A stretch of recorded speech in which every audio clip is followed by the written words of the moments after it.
From above, modern infrastructure looks secure. Vast, engineered and protected.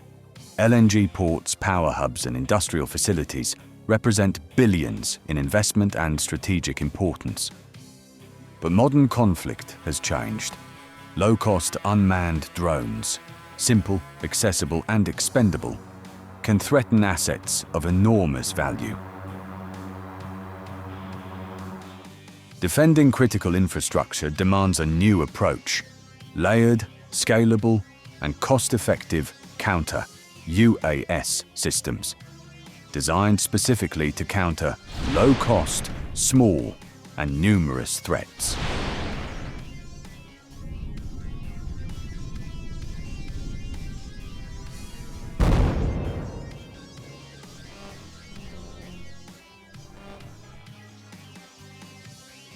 The future of security is not just power, it is adaptability.